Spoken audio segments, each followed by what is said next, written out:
Praise. Sige po, palakpakan po natin ng Diyos sa oras po na ito at manatili po tayong nakatayo bilang paggalang sa banal na salita ng ating Diyos. At kung tayo po ay may Bible, let's open our Bible in 1 Thessalonians chapter 4, verse 16. Verse 13 to 17.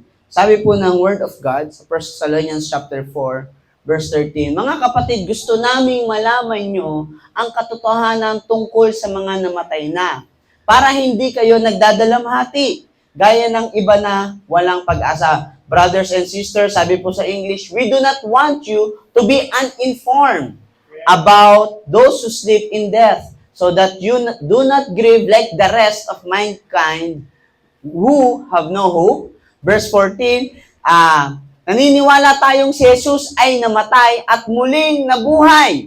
Kaya naman, naniniwala tayong bubuhayin din ng Diyos ang mga sumasampalataya kay Jesus at isasama niya kay Jesus. Verse 15, sinasabi namin sa inyo ang mismong turo ng Panginoon. Ito po hindi galing kung saan Ito po ay galing kay Jesus Christ mismo. Tayong mga buhay pa, pagbalik ng Panginoon ay hindi mauuna sa mga namatay na. Verse 16, ang sabi dito, sa araw na iyon, ang Panginoon mismo ang bababa mula sa langit, kasabay ng malakas na utos. Maririnig ang pagtawag ng punong anghel at ang pagtunog ng trompeta ng Diyos. Ang mga namatay na sumasampalataya kay Kristo ang unang bubuhayin. Ulitin ko po ang mga nanampalataya, ang mga namatay na sumasampalataya kay Kristo ang unang bubuhayin. Verse 17, pagkatapos ang mga buhay pa sa atin sa araw na iyon ay kasama nilang, okay? Kasama nilang dadalhin sa mga ulap para salubungin ang Panginoon sa himpapawid. Okay po? At makakasama na natin ang Panginoon. 1, 2, 3, go! Palakpakan natin ang Panginoon. Tayo pong lahat ay umuko at pumikit manalangin. Lord, maraming salamat po. Buksan mo ang aming mga puso't isipan. Ihanda mo kami sa aral na aming tatanggapin sa gabing ito, Panginoon. Lord, let your mercy and grace and love continue to be poured out in us, Panginoon, sa aming mga buhay. Salamat po, palakasin mo kami, Panginoon. Kailangan namin ng presensya mo, pasaganahin mo kami, Panginoon. Sa umagang ito, Lord, hayaan mong patuloy kaming dumipende sa iyo, God. Wala kaming magagawa. Kung wala ka, sayang ang lahat ng ito kung di ka namin mararanasan. Lord, humble us, O God. We want your presence more than anything else. Lord, gusto namin yung presensya mo na maranasan namin sa lugaring ito, Lord. Yung maramdaman ka namin, mapalakas mo kami, Panginoon, O God. Lord, yung magsalita ka sa aming mga buhay, yung mangusap ka sa aming mga buhay, yung mabago yung aming buhay, yun ang aming dinidesire. Lord, we don't want anything, Lord, but Lord, your presence, O God. Kaya Lord, hayaan mo, Panginoon, sa umagang ito, Lord. Ikaw ang patuloy na gumawa, Panginoon. Salamat po, maitaas ka namin sa pangalan ni Jesus. Amen, amen. Tayo pong lahat ay makakaupo na. Salamat po sa Panginoon, sa privilege na makapangaral ng kanyang mga salita. At maging sa ating mami, na always looking young. Amen. Na pabata ng pabata habang nagbe-birthday, lalong bumabata. Pambihira, kami lang yata ang tumatanda. So, salamat po sa Panginoon. Sinabihan po ako na mga ngaral na assigned to I was tasked and assigned to preach. And I am praying kagabi pa po. Nakatulog ako. Sabi ko, Lord, ano ba i-preach ko? Sabi ko, amen. Wala talaga nag-aaral ako, wala. Ang dami kong pwedeng i-preach about wisdom. Yun yung nilalagay ni Lord sa heart ko. Maging marunong ang bawat kabataan dito, ang mga kananayan, kung paano magpapalaki ng mga anak nila. Maging marunong yung mga kabataan, kung paano sila mamuhay. Kasi maraming tao ngayon, they don't have wisdom. They have the knowledge. And knowledge alone is dangerous. Amen?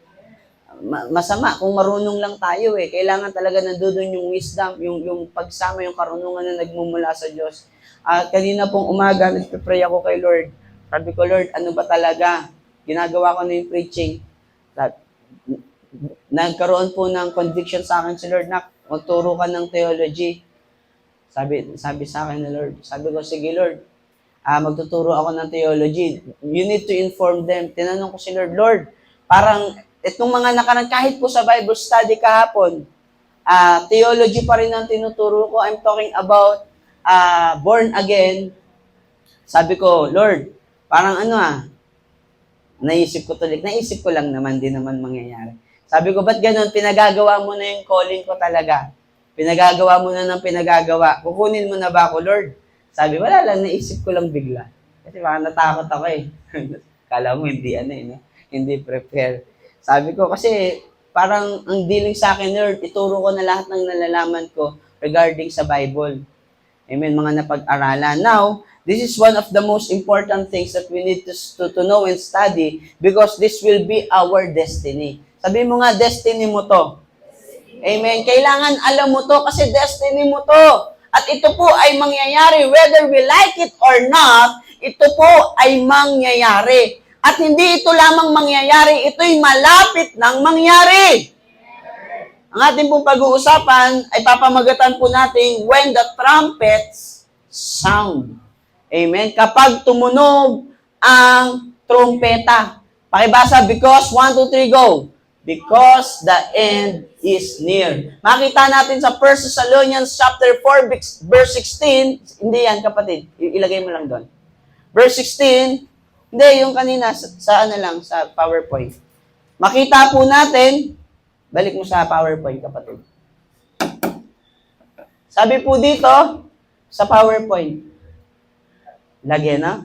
Ito, with the sound of the trumpet of God. So, ano po ang mangyayari kapag narinig natin ang trumpeta? Sa pagtunog ng trumpeta, si Jesus ay darating na. Hello? Amen. At malapit na po ito. We have a biblical framework on the teaching of the last days. Kailangan po nating maintindihan. Amen. At bago po tayo magtuloy sa ating pag-aaralan, hayaan niyo pong manood muna tayo ng isang video. Panoorin po natin itong konting mabilis lang na clip po na ito.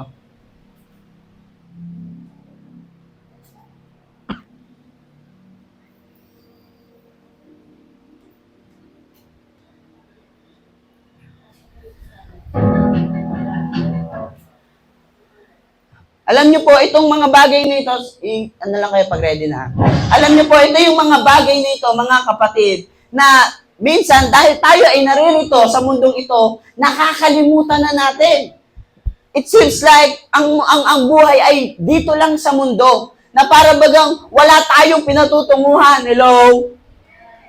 Marahil, alam niyo po, ang preaching na ito ay ginawa para dun sa mga taong nananawa ng lumapit sa Lord. Ang preaching po na ito ay ginawa para dun sa mga tao na napapagod ng maglingkod sa Diyos. Gayon din naman, ang preaching po na ito ay ginawa para dun sa mga taong nagtitiis. Nagpapatuloy sa kabila ng kanilang mga pinagdadaanang problema, pagsubok, still, nagpapatuloy. Why? Kasi may pag-asa tayong inaantay. Amen po ba? Hindi lang wala yung mga pagtitiis mo. Kaya kung pagod ka na, tama na, mapagod ka na. Na huwag na mapagod. Hello? Amen? Panoorin po natin.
Palakpakan po natin ang Panginoon.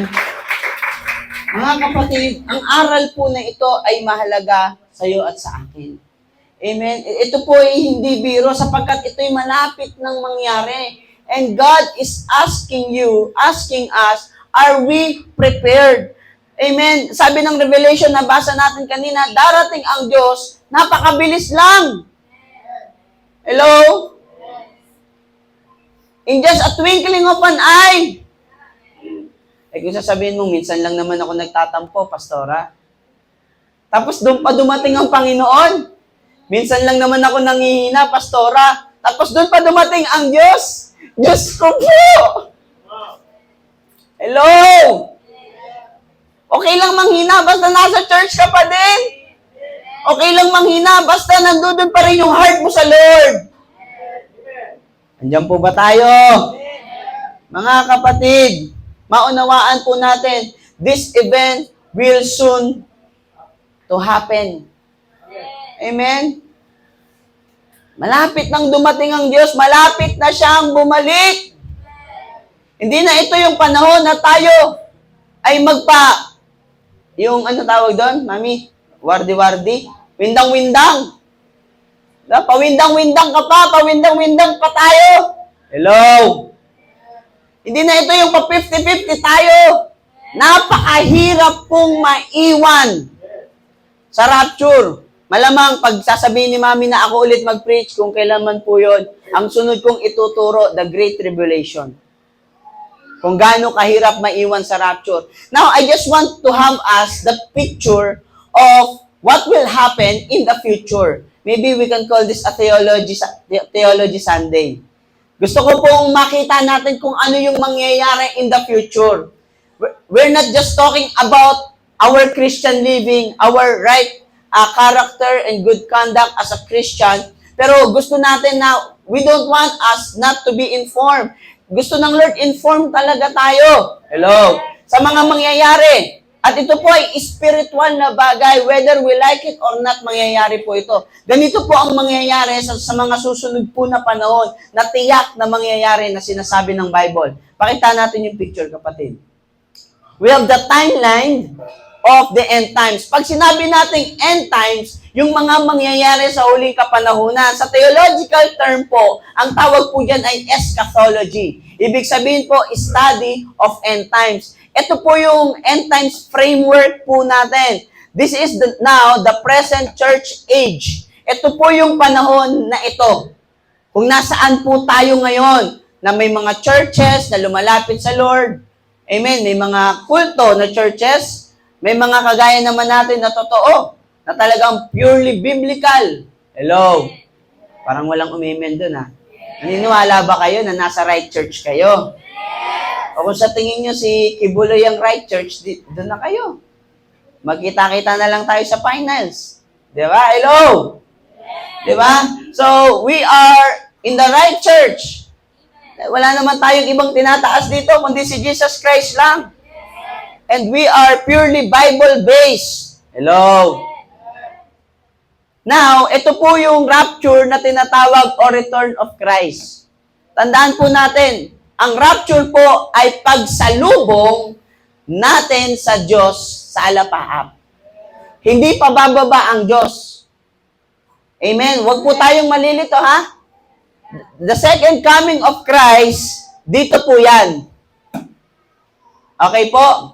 Sabi nila, second coming rin daw po ito. Yung iba, hinati sa dalawa. Second coming ito, kasi tinalubog natin ng Diyos, kaya lang sa alapaap. Tapos yung pangalawang second coming, parang tatlo na no? So, dito naman, touchdown. Now, ang mangyayari po in the near future, mga kapatid, this is the present age. Now, we will be caught up here. Ang tawag po dito, 7-year tribulation. Great tribulation. Ito po yung nasa Revelation. Na dadanas ang mundo ng matinding kapighatian. Ano amen doon? Na hindi pa nangyayari simula nung una. Kawawa ang mga dadanas noon. Sa rapture po, merong tatlong view. Yung pre-tribulation, mid-tribulation, at post-tribulation. Yung ituturo ko lang po ay pre. Kasi po, baka mainis kayo sa akin pag tinuro ko yung tatlo. Sabihin nyo, alauna na, hindi pa kayo nagtatanghalian. Kaya pre lang, kasi yun lang ang stand natin. Hello? Bakit ito ang stand natin? Na bago dumanas ng matinding kapighatian ang mundo, ay kukunin na tayo ng Diyos. Revelation chapter 3 verse 10. Hindi papayag ang Panginoon na maghirap tayo. Bakit po? Revelation chapter 3 verse 10. Sabi diyan, darating ang matinding kahirapan sa buong mundo na susubok sa mga tao. Hello? Ngunit dahil sinunod nyo ang utos ko na magtiis, ililigtas ko kayo sa panahong iyon. Palakpakan natin ang Diyos. The word is, ito, I will also keep you from, hindi sinabing on, the hour of trial. Ang sabi, from the hour of trial. Ibig sabihin, hindi na talaga natin mararanasan yung Great Tribulation. Sabi mo sa katabi mo, kung mararapture ka. Amen. Diba? Malakpakan natin na. Ito po ang nagpapatunay na Great Tribulation niya na. Bakit po? Tinan niyo po ito That is going to come on the world to test the inhabitation of the earth. Sa ibang translation po na hindi nararanasan pa simula nung first time niya lang yun mararanasan. Sa ibang translation, King James, I think. Na yun lang talaga at wala nang kasunod pa. Diba? Ayan upang subukin ang nananasa sa ibabaw ng lupa.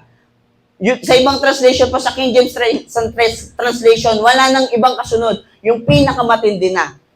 Okay po, yun yung tinatawag na Great Tribulation. Malinaw po ba? Amen. So sige po, balik tayo sa ating framework. Sa ating, kaya alam mo mga kapatid, huwag ka namang hinayang sa effort na ginagawa mo para kay Lord.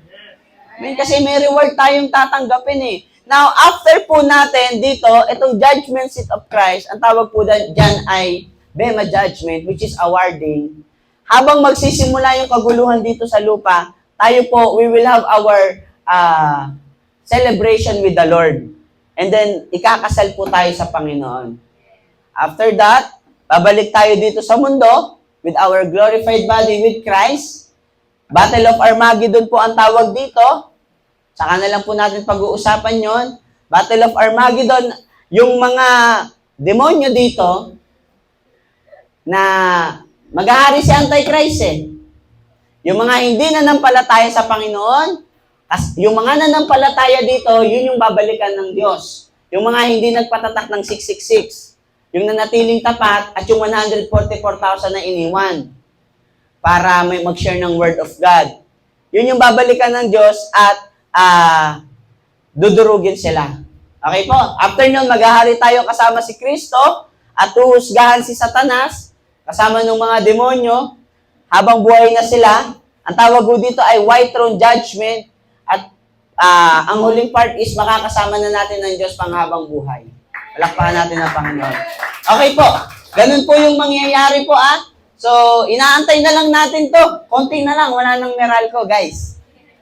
Konti na lang, wala nang internet. Konti na lang, wala na tayong babayaran na kung ano-ano pa. Ang maganda, mag-enjoy na tayo sa paglilingkod natin. Mabuhay na tayo ng mapayapa. Kasi yung iba masyadong stress sa buhay. Akala mo walang katapusan ng buhay. Kaya nga nagbibiruan po kami minsan, kapag may mga taong umaalipusta, hello, yung mga taong umaalipusta sa atin, sasabihin na lang, mamamatay din yan sila. 'Di ba? Kasi pag namatay, matatapos na rin yan eh. Hello? Andiyan po ba tayo? Maunawaan po natin, isang bagay lang po ang gustong ituro sa atin ng Diyos. We should prepare ourselves kapag tayo po ay dumating sa bagay na yan. Amen? Let's start.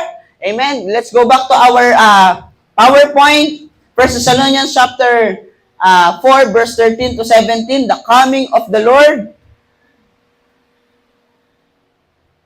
Ayan po.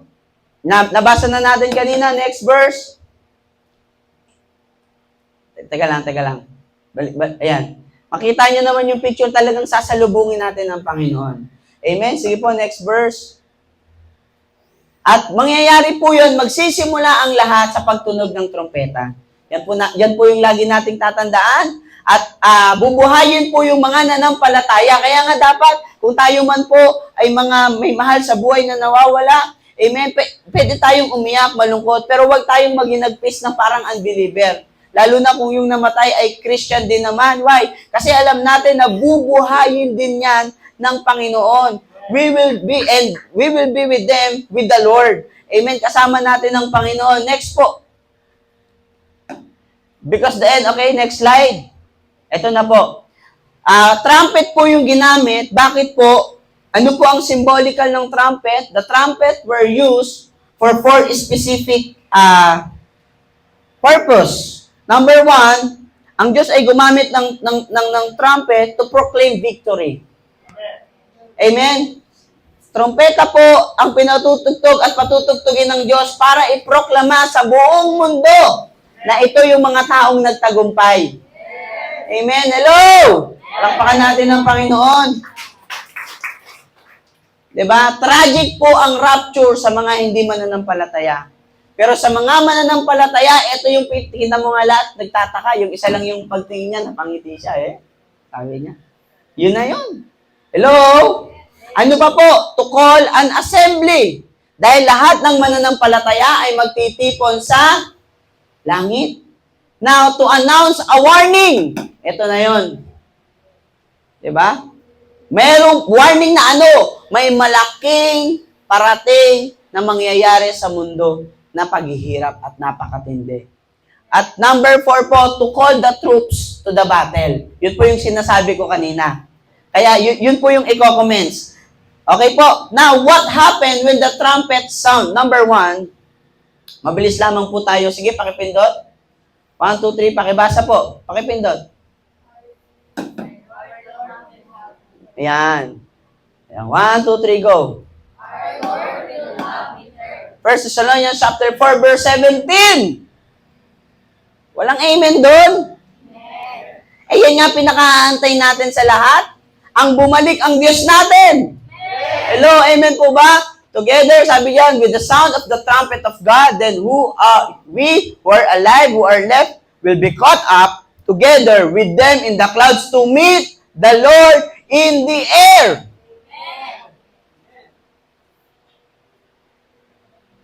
How many of us are excited to meet our Lord? Amen. Siya nga yung dahilan, ba't ka naglilingkod? Siya nga yung dahilan kung bakit tayo, di ba, lumalapit sa Panginoon. Excited dapat tayo. Amen po ba? Woo! Amen. Damang-dama ko yung excitement nyo, Amen. Maisip mo lahat ng paghihirap mo. Di ba? Maisip mo lahat ng sakripisyo mo. Kahit meron kang pagkukuli, Pero Lord, para sa iyo to, mahal na mahal kita, lilingkod ako sa iyo. Tapos imimit mo na siya. Di ba? Napakasarap. Amen po ba? Grabe, no? Palakpakan natin ng Panginoon. Now, ano po, bakit? Pag minit natin ng Panginoon, ano pong mangyayari? Next slide, please. Because it is a fulfillment of His promise. Amen. John chapter 14, verse 1 to 3. Bakit po siya babalik? Sapagkat ito'y pangako ng Diyos. Ang sabi ng John 14, verse 1 to 3. Sabi niya, do not let your hearts be troubled. You believe in me, in God, believes also in me. Verse 2, in my Father's house has many rooms. If that were not so, would I have told you that I am going to prepare a place for you? Sabi niya, maghahanda ako ng lugar para sa iyo. At pagkatapos po ng verse 3, ano pong sabi ng Panginoon? Verse 3, at kung ako'y pumaroon, kayo'y maipaganda ng kalalagayan, ay muling paparito ako, at kayo'y tatanggapin ko sa aking sarili. Upang kung saan ako, naroon kayo naman ay dumuon. Palakpakan natin ng Diyos. Mga kapatid, yan po ay pangako ng Diyos sa atin. Ginagawa yung bahay mo sa langit. Amen? Hello? Hindi ka man nakikita ni pastor, hindi man tayo nakikita ni pastora, hindi man tayo nakikita ng ating mga brothers and sister. Pero nakikita ng Diyos ang lahat ng ginagawa mo. Hello? Nakikita ng Panginoon kung paano mo tinatry umattend kada Sunday. Hello? Nakikita ng Panginoon kung paano ka nakikinig ng Word of God, nagbabasa ng Bible, kung paano ka nagpapatawad, kung paano ka tumutulong, kung paano ka nagbibigay. Nakikita ng Diyos ang lahat ng bagay na yan. That's the promise of God. Na anak, lahat ng ginagawa mo para sa akin ay hindi mawawalang kwenta. Pinaghahanda kita ng lugar. Hello?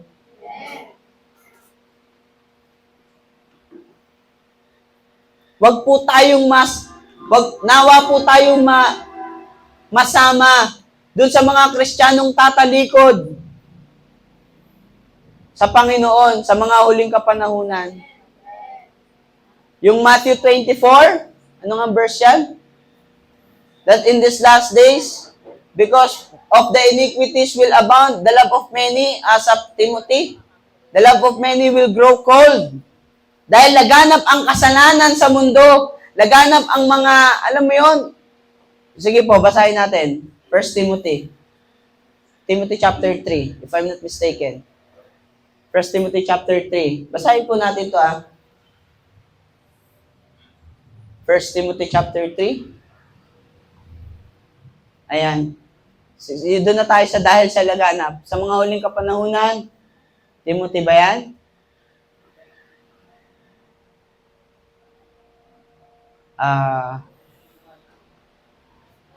Matthew? Hindi, yung perilous days, Pastora. Second? Timothy chapter 3. Sige po. Perilous days. In these last days, perilous days will come. Palang po isingit natin itong verse na to. Ayan, ito nga, 2 Timothy. 2 Timothy, okay. Sige po, next verse. Hindi po ito yung tinutukoy ko. People will be... Sige, next verse.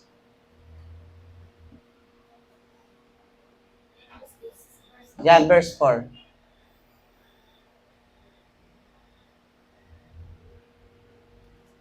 Wala nga dyan. Matthew, no? Matthew chapter 4. Verse 24. Matthew chapter 4. Ayan, Matthew nga pala. Because of the increase of wickedness, sabi dito, at dahil sa pagsagana ng di ba? Katampalasan ang pag-ibig ng marami ay lalagi. Alam niyo po yun, huwag tayong masama doon sa mga mahal naman talaga si Lord. Pero mawawala, manlalamig. Diba? Ayun o, linaw-linaw o. Sabi diyan, lalaganap, hindi, yung kanina, maganda yung version kanina. Gusto ko yung kanina. Ayan, dahil sa pagsagana ng katamaran, sabi, ang pag-ibig ng marami ay lalamig. Diba? Wickedness katamaran. Tamad umaten. Tamad manalangin. Ano pa mga katamaran? Tamad magbasa ng Bible. Hello? Tamad mag-Bible study. Tinataguan yung Bible study leader. Yung mga bagay na yan ay ukol sa Diyos. Hello? Diyan po ba tayo? Pahalagahan natin. Di ba lagi yung sinasabi sa atin ni Pablo? Ano sabi niya sa kanyang sulat sa Bible? Pahalagahan natin yung mga bagay na ukol sa langit. Hello? Di ba? Dahil sa paglaganap ng TikTok, ang pag-ibig ng marami ay lalamig. Mas mahalaga si TikTok? Hello? Dahil sa paglaganap ng Facebook, sa paglaganap ng online games. Hello? Ano pa? Sa paglaganap ng, ang dami pa, ng chismis. Ayan. Sa paglaganap ng sama ng loob. Hello? Sa paglaganap ng tampo. Lahat yun, wickedness. Hello? Personal interest. Mga kapatid, wag nawa po mangyari na tayo ay nasa Panginoon na tumalikod pa tayo. Dahil hindi natin alam kung kailan dadating ang Diyos. So, sabi ng Acts chapter 1, verse 9 to 11. This is also a verse to a promise of God. Malapit na po ako matapos. Ito po ay verse din, Acts chapter 1, verse 9 to 11. Pagkasabi niya nito, dinala siya paitaas at habang nakatingin sila sa kanya na pumapaitaas, tinakpan siya ng ulap at agad na nawala sa kanilang paningin. Rapture po ang tinutukoy dyan. Verse 10, habang nakatitig sila sa langit, may dalawang lalaking nakaputi na biglang tumayo sa tabi nila. Verse 11, at nagsabi, kayong mga taga-Galilea, bakit nakatayo pa kayo rito at nakatingin sa langit? Si Jesus na inyong nakita na dinala pa itaas ay babalik dito sa mundo. At kung paano siya pumaitaas, ganyan din ang kanyang pagbalik. Palakpakan natin ang Panginoon. There's a fulfillment of His promise. Sa kanyang pagbalik, ipufulfill ng Diyos ang kanyang pangako sa iyo at sa akin. Amen? Number 2, in our Lord will have returned in fulfillment of His purpose. Sabi mo nga purpose. John chapter 14 verse 3. Anong purpose po ng Panginoon? John 14 verse 3. Sabi diyan, ito po yung kanyang purpose. Kapag naroon na kayo at naipaganda ko na kayo ng lugar, babalik ako at isasama ko kayo. Upang kung nasaan ako ay naroon din naman kayo. Palakpakan natin ang Panginoon. Grabe, no? Yun po yung dapat nating makita dyan. Na tayo po ay isasama ng Panginoon. Hello? Tinan mo nga yung katabi mo kung itsurang pwede nang isama yan. Diba? Yung iba, huwag ka munang sasama. Hello? Next slide, please. Number 2. Tatlo na, ilan ba ito? 4. Number 2. Next slide, please. Okay, basa. 1, 2, 3, go. Lahat po ng mga namatay na saints, bubuhayin. So, ganito po ang setup niyan. Hindi natin alam kung aabutan pa ba tayo nun o patay na tayo. So, whether paano pastor kung mamatay ako, paano ko, napanood ko sa video kanina, puro buhay lang yung na-rapture. Hindi po. Sabi natin kanina, kung ikaw man at ako, hindi natin naabutan ng rapture, ikaw at ako ay bubuhayin ng Diyos at mararapture.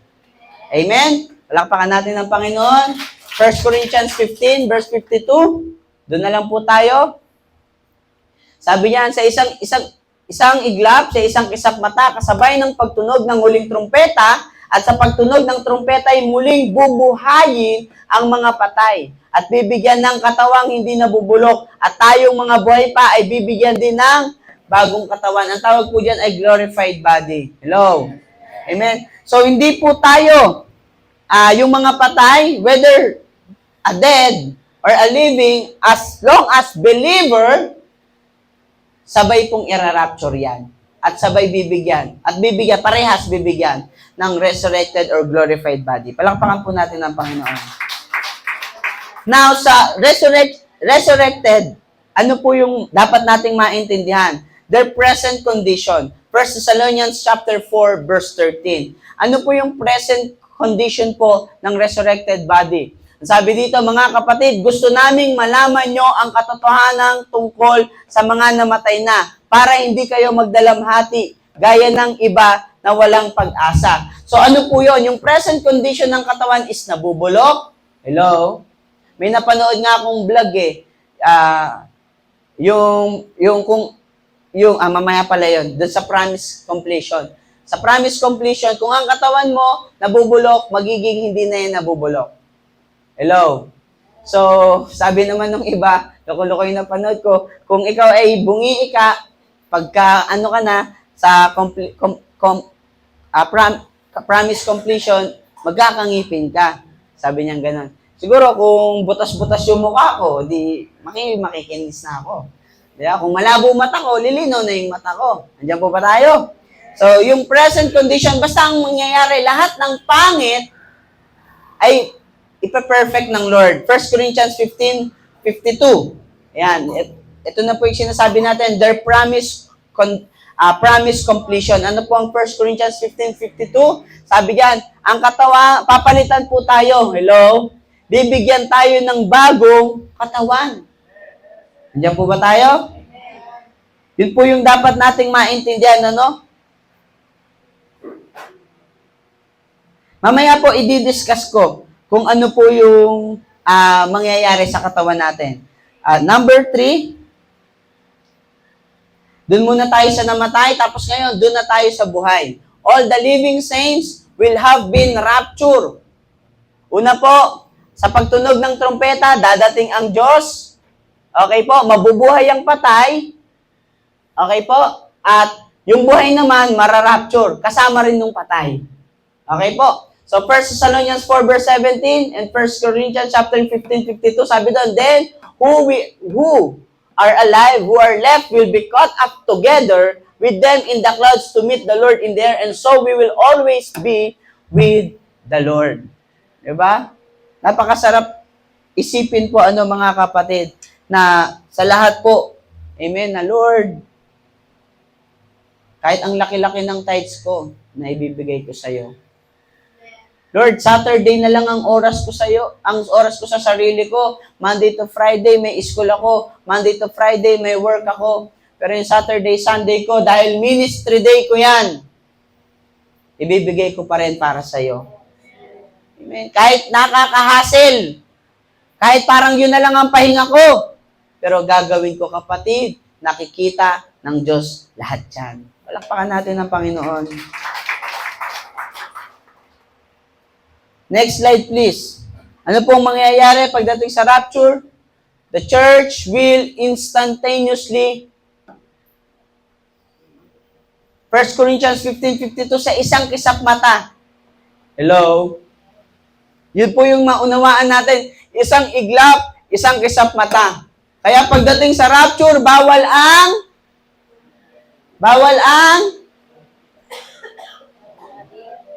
sa rapture, bawal ang sabit. Hindi yung nagraraptura na, Lord, tinatanggap kita bilang sarili Panginoon, tagapagligtas sa aking Diyos. Hello? Wala na, huli na ang lahat. Makating nga sa church, baka may pangalawang rapture pa. Hello? Sa rapture, instantaneously po yan, bawal ang sabit. Magugulat ka, wala na lahat. Lahat ng mga kilala mo. Pero alam niyo mas nakakagulat doon. Alam niyo po yung nakakagulat doon. Magulat ka yung worship leader dito. Kasama mo na iwan din. Di ba worship leader nga? Yun yung nakakagulat, no? Uy, brother, ba't ka naiiwan? Uy, sister, nagugulat ka, no? Akala ko, nasa sulok lang ako. Akala ko lang iwan ka rin pala. Hindi, kasi gusto ko maranasan yung Great Tribulation. Para tingnan ko kung talagang itatatwa ako si Lord. Ikaw na lang kung gusto mo. Hello! Andiyan po ba tayo? Alam niyo po, napakatindi ng Great Tribulation. Kung ituturo ko po sa inyo, baka sabihin niyo, tinatakot ko kayo. Kasi babaha po ng dugo hanggang dibdib. So, sobrang dami ng patay. Kung di po ako nagkakamali, dibdib o bewang. Ganun po katindi ang mangyayaring matinding kapigatian, yung pupula yung buwan. Di ba nangyayari na yun ngayon? Ano na yan mga glimpse na yan. Pwede palang mangyari yun. Yung uulan ng yelo, umuulan na ng yelo. Sa Great Tribulation, mga 50 kilos. Oo. Pag nabagsakan ka sa ulo nun, ewan ko lang. Matindi po ang mangyayari sa Great Tribulation. Yung mga sakit, yung mabaho talaga sa buong lugar, grabe po. Hello? Kaya mga kapatid, huwag nyo nang pangarapin. Amen? Kailangan dito pa lang sa rapture, umalis na tayo. The church will live intact in 1 Corinthians 15:51. Sige po, 15, usog tayo konti. Sabi diyan, ngunit makinig kayo dahil may sasabihin ako sa inyo na isang lihim. Hindi lahat sa atin ay mamamatay. Ngunit tayong lahat ay bibigyan ng bagong katawan. Palakpakan natin ang Panginoon. Pwede pala yun. Mag-enjoy ka dito sa mundo, masaya. At mararapture ka pa. Amen? Palakpakan natin ang Panginoon. Now, number 4, all saints will have been reconstructed. Reconstructed body po. So, and we shall all be changed. Pag sinabi natin reconstructed, ano po yan? Next slide, please. Are changed. Sige po, all saints will have been reconstructed. Changed physically, changed perfectly, and changed permanently. Basahin po natin 1 John chapter 3, verse 2. 1 John chapter 3, verse 2. Sabi niya, dear friends, now we are children of God, and what we will be has not yet been made known. But we know that when Christ appears, we shall be like Him, for we shall see Him as He is. Palakpakan natin ng Diyos. Diba? Magiging kagaya tayo ng Panginoon talaga. Sa pagbabalik ng Panginoon, magiging perfecto na talaga tayo. Kaya po, alam niyo po yung issue na may mga tao pang naniniwala sa reincarnation, hindi totoo yon. Hello? Biruin mo, nabuhay ka sa mundo, nagtiis ka, nanampalataya ka sa Lord. Hindi ka gumib up sa kasalanan. Ang saya-saya kaya gumawa ng kasalanan? Ang sarap-sarap kaya gumawa ng kasalanan? Hello? Kasi nasa pleasure tayo ng flesh. But those who have Christ in their life will never walk again in darkness. Ang sino mang na kay Kristo na, hindi na siya lalakad sa kasalanan, sa kadiliman. Hindi ka na magiging masaya sa kasalanan. Hello? Andiyan po ba tayo? Kaya nga po, biruin mo, nagtiis ka. Nagtiyaga ka kahit ang init-init sa church natin. Hello? Nagtiyaga ka, tapos pag sa second life mo, yung iba ka na naman tao, magtitiis ka na naman. Kalokohan po talaga yung ang tawag doon? Reincarnation. Kasi talagang after ng lahat ng ito, makakasama na natin ng Diyos magpakailan pa man. Amen? Palakpakan natin ng Panginoon. Now, we are changed perfectly. And number 3 is we are changed permanently. 2 Corinthians chapter 5, verse 1. Ang sabi doon, alam natin na ang ating katawang panlupa ay parang bahay na ating tinutuluyan habang nasa mundo pa tayo. At ito'y masisira. Ngunit, alam din natin na may inihandang katawang panlangit ang Diyos para sa atin na hindi mamamatay kailanman. Ang katawang ito ay ginawa ng Diyos at hindi ng tao. Palakpakan natin ang Panginoon. Now, we will change permanently. Mababago na talaga tayo habang buhay na yun. Yung body na ibibigay sa atin ng Panginoon. Palakpakan po natin ang Panginoon. At isa sa mga pinakamasayang bagay, mga kapatid, na mararanasan po natin, pag nasa langit na tayo, number 5, ano po yun? All saints will be enjoying a reunion. Yan. Alam niyo naman, di ba? Gustong-gusto niyo yan. Yung reunion. Sino dito gustong-gustong pumupunta sa mga reunion? Di ba? Yun yun eh. Pero dito, ang makaka-reunion natin, yung mga heroes of faith. Amen? Makakausap mo doon sila Abraham, sila Moises, lapitan mo kagad. Sis, sabi mo, sis, hindi ka sis, may tanong ako sa'yo. Anong feeling nung nahati mo yung dagat? Ganun. Di ba? Sis, halika dito. Halika na, di ba? Anong feeling nung nahati mo yung dagat? Nangalay ka ba kakataas ng kamay? Kamusta yung mga membro mo, yung mga Israelite? Matigas ba talaga ulo? Sabi ni Moises sa'yo, uy, ako rin eh. Alam mo ba si ano? Tigas din ang ulo nun eh. Di ba?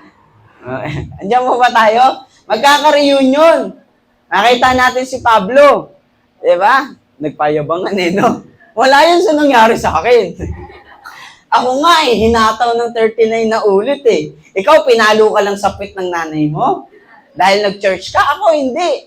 Hinataw ako ng latigo na kumakapit yung bakal sa katawan. Hello? Andiyan po ba tayo? Ako nga eh, sumakit yung bulsa ko. Kakapamasahin namin. Papuntang 13. Sasabihin naman sa'yo nila, Pablo, buti ikaw, nakakasakay ka. Ako nga, naglalakad lang eh. Mula rito hanggang Asia. Isipin mo yun, palipat-lipat ako ng bayan. Palakpakan natin ng Panginoon. Napanood ko sa napanood ko narinig ko sila nagkwekwentuhan. Sabi niya, meron daw doon na isang click lang, makikita na ng buong mundo. Napanood ko, nakikita na ng buong mundo yung kanilang sinasabi. Ang dami nilang na-evangelize ika. Hello? Diyan po ba tayo? Mga kapatid, pagdating natin sa langit, all saints will be enjoying a reunion. Amen? Yung mga mahal natin sa buhay na mananampalataya, makikita natin sila doon. Hello? Makakasama natin sila doon together with our Savior. Palakpakan natin si Lord. Next slide please. With our loved ones. Ito na po. Sige po. With our loved ones and with our Lord. Amen. Alam mo, pag hindi ka in love kay Lord, baka hindi mo ma-appreciate itong preaching na to. Pag wala kang nararamdaman ngayon, may nararamdaman ka ba? Kasi kung wala kang nararamdaman, magtanong ka na, Lord, in love ba ako sa'yo? Amen. Dapat na-excite tayo. Amen po ba? Hello. Lalo tayong mag-apoy sa ating ginagawa at paglilingkod. Kasi lahat ng sakripisyo mo, hindi yan mawawalang kwenta. Amen. Hindi yan sayang. Palakpakan natin ng Panginoon. Hallelujah. At sabi nga po, ano nang mangyayari pagkasama natin ng Panginoon sa langit? One of my favorite verse, of course, Revelation. Sige po, next slide muna, basahin natin. What happened when the trumpet sound? Our Lord will have returned. All departed saints will have been resurrected. Bubuhayin yung mga namatay na nanampalataya. Lahat ng buhay, kasama ng mga patay ay mararapture. At lahat tayo ipapalitan ng bagong katawan. Amen? Wala na tayong poproblemahin pa. Amen? At sabi dito, tayo ay mag-e-enjoy ng reunion sa langit. Palakpakan natin ng Panginoon. Revelation chapter 21, verse 1 to 4. Allow me to read. Sige po.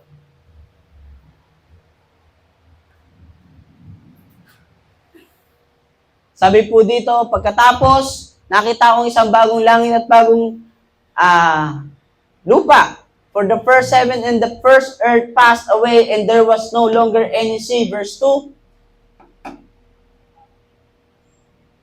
Sabi niya, at nakita ko ang banal na lungsod, ang bagong Jerusalem na bumababa mula sa langit galing sa Diyos. Ang lungsod na iyon ay tulad ng isang babaeng ikakasal.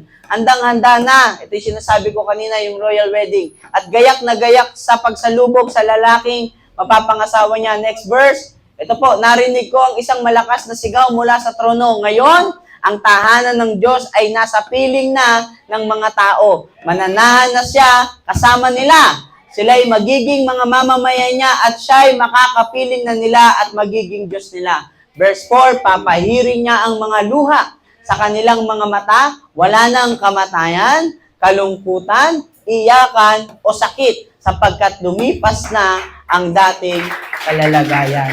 Amen. Palakpakan natin ang Panginoon. Anong sabi ng Book of Romans, mga kapatid?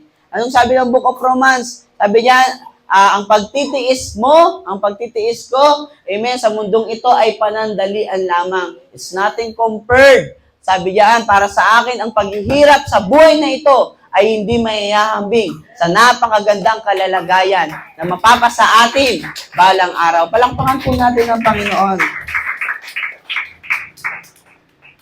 And of course,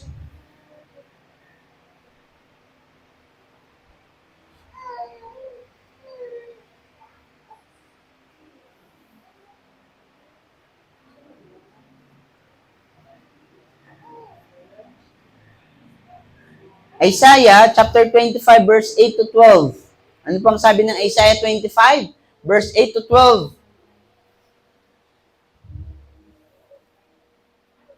Sabi niyan, aalisin din ng Panginoong Diyos ang kamatayan at papahirin niya ang mga luha ng lahat ng tao. Aalisin niya ang kahihiyan ng kanyang mga mamamayan sa buong mundo. Mangyayari nga ito dahil sinabi mismo ng Panginoon. Kapag ito'y nangyari na, sasabihin ng mga tao, hello, ito po yung ating sasabihin. Siya ang ating Diyos. Nagtiwala tayo sa Kanya at iniligtas niya tayo. Siya ang Panginoon na ating inaasahan. Magalak tayo at magdiwang dahil iniligtas niya tayo. You know, God will give us the greatest victory. Hello! Death will be swallowed. Shame will be swallowed. Sin will be swallowed. God will give us a greatest victory. Hello! We will rejoice and be glad in His salvation. Amen? At dito pa lang nararamdaman na natin yan. Mga kapatid, dahil kay Kristo, ang challenge ng Panginoon sa atin. Amen? Dahil kay Kristo, pinalaya niya na tayo. Mabuhay tayong malaya at pinagtatagumpay ng Diyos. Hello? Amen po ba? Verse next. Talagang tutulungan ng Panginoon ang bundok ng Sayon, pero parurusahan niya ang Moab. Tatapakan niya ito na parang dayami sa tapunan ng yung mga taong nanakit sa'yo, yung mga taong nag-alipusta sa'yo, yung Moab na tinatawag. Hello? Saan na yun? Di ba? Yung Moab, yung mga taong nanakit ng damdamin mo, lahat yan, dudurugin ng Diyos. Hello? Parurusahan niya ng Panginoon habang tayo po ay tinutulungan at nagre-rejoice. Next verse po. Hanggang verse 12 po tayo. Pagsisikapan nilang makaligtas sa kalagayang iyon na parang taong kakampay-kampay sa tubig. Pero kahit na magaling silang lumangoy, ilulubog pa rin sila ng Panginoon. Ibabagsak sila dahil sa kanilang pagmamataas. Next verse. Wawasakin niya ang kanilang mataas at matibay na pader hanggang sa madurog at kumalat ito sa lupa. Yung mga taong maraming pinagmamalaki sa atin na mananampalataya, hayaan mo yung mga yan. Hello? Sino man yung mga nangaaway sa atin, yung mga nang-aalipusta sa atin, bilang isang tagasunod ng Panginoon, ano man yung kanilang sinasabi, hayaan mo sila. Hello? Manatili lang tayong maging tapat sa Panginoon. Mga kapatid, gustong sabihin ng Panginoon sa atin sa umaga pong ito, malapit na siyang dumating. At pagbabalik ng Panginoon, di natin alam, pwedeng mamaya, pwedeng bukas, pwedeng sa susunod na araw. How prepared are we? Nagawa mo na ba yung pinagagawa ng Diyos sa'yo?